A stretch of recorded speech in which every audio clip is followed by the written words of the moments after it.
तो फ्रेंड्स, आज की वीडियो में हम देखेंगे कि इंस्ट्रूमेंटेशन क्या है और इंस्ट्रूमेंटेशन एंड कंट्रोल का इंडस्ट्रीज़ में क्या यूज होता है।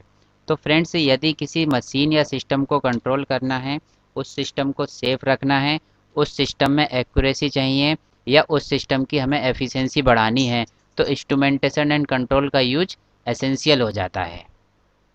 तो देखते हैं फ्रेंड्स, इंस्ट्रूमेंटेशन एंड कंट्रोल का इंडस्ट्रीज़ में क्या यूज होता है।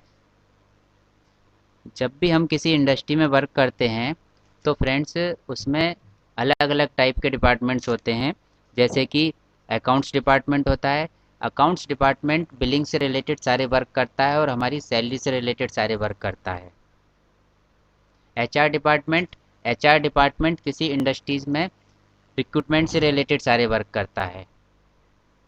इंजीनियरिंग डिपार्टमेंट इंजीनियरिंग से रिलेटेड सारे वर्क करता है। अब इंजीनियरिंग डिपार्टमेंट भी कई सेक्शंस में बटा हुआ होता है, जैसे कि mechanical engineering, electrical engineering, instrumentation and control engineering. जैसे ह्यूमन बॉडी के सिस्टम को चलाने के लिए ब्रेन की ज़रूरत होती है, वैसे ही किसी इंडस्ट्री को चलाने के लिए इंस्ट्रूमेंटेशन की ज़रूरत होती है।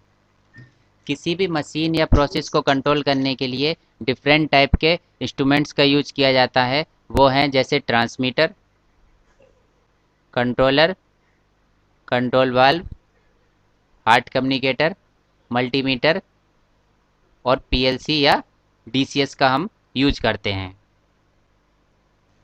अगर ह्यूमन बॉडी से किसी सिस्टम को कंपेयर करें तो मैकेनिकल डिपार्टमेंट हमारे बॉडी के पार्ट्स जैसे कि हाथ पैर एटसेट्रा हो सकते हैं। जो वायर्स होते हैं वो नर्वस सिस्टम की तरह वर्क करते हैं। जैसे कि किसी ह्यूमन बॉडी में नर्वस सिस्टम के थ्रू सिग्नल जाता है, इसी तरह वायर्स के थ्रू इंडस्ट्रीज़ में सिग्नल जाता है। इलेक्ट्रिकल डिपार्टमेंट सप्लाई देने के लिए रिस्पॉन्सिबल होता है। किसी भी सिस्टम को सप्लाई देने के लिए इलेक्ट्रिकल डिपार्टमेंट रिस्पॉन्सिबल होता है। ऑटोमेशन या कंट्रोल डिपार्टमेंट, जिसको हम इंस्ट्रूमेंटेशन एंड कंट्रोल डिपार्टमेंट भी कहते हैं, वो ह्यूमन ब्रेन की तरह होता है। जैसे ह्यूमन ब्रेन हमारे हाथ पैरों को काम करने के लिए कमांड देता है, हमारे बॉडी पार्ट्स को कमांड करता है, उसी प्रकार instrumentation and control system machine parts को कंट्रोल करने के लिए कमांड देता है। Instrumentation and control system signals को रिसीव भी करता है और किसी सिस्टम को कमांड भी देता है।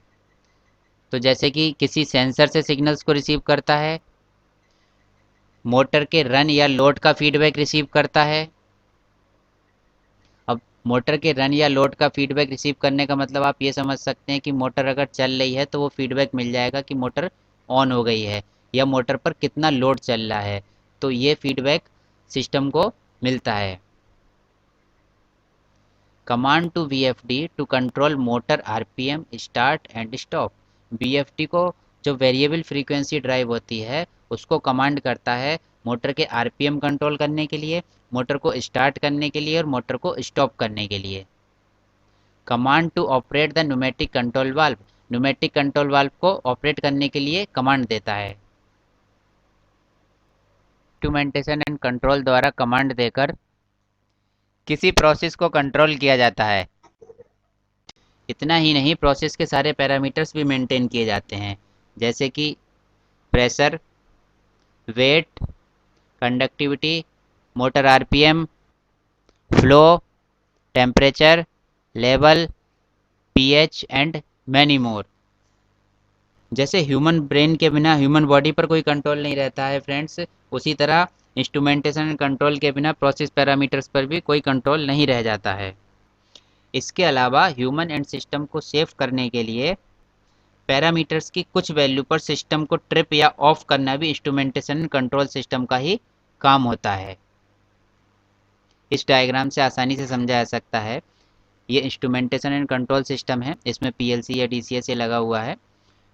तो ये सिस्टम को ट्रिप या ऑफ करने का कमांड देता है। तो ये ट्रिप या ऑफ करने का कमांड कब देता है? कुछ पैरामीटर्स की, जो वेरियस पैरामीटर्स होते हैं, उनकी लो एंड हाई वैल्यूज़ पर ये ट्रिप करने का या सिस्टम को ऑफ करने का कमांड देता है। क्यों देता है? जिससे कि सिस्टम सेफ रह सके।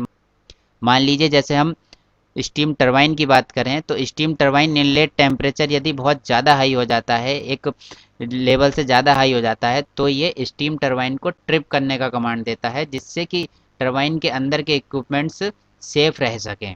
इसके अलावा कई लो वैल्यूज पर भी ये सिस्टम को ट्रिप करने का कमांड देता है, जैसे कि स्टीम प्रेशर अगर बहुत ज़्यादा कम हो जाता है तो उस पर भी ये टरबाइन को ट्रिप करने का कमांड देता है। तो अलग अलग पैरामीटर्स की लो एंड हाई वैल्यूज पर ये सिस्टम को ट्रिप कराता है या सिस्टम को बंद कराने के लिए कमांड देता है। इसके अलावा इंस्ट्रूमेंटेशन के इतने वर्क एंड एडवांटेजेस हैं कि फ्रेंड्स वीडियो बहुत लंबी हो जाएगी, तो इसको हम नेक्स्ट वीडियो में कवर करेंगे। तो फ्रेंड्स, ये थी हमारी आज की वीडियो। उम्मीद है कि आपको पसंद आई होगी। Thanks for watching. अगर ये वीडियो आपको पसंद आई हो तो इसे लाइक करें, अपने फ्रेंड्स के साथ शेयर करें, हमारे चैनल को सब्सक्राइब करें और बेल आइकन प्रेस कर दें। Thanks for watching.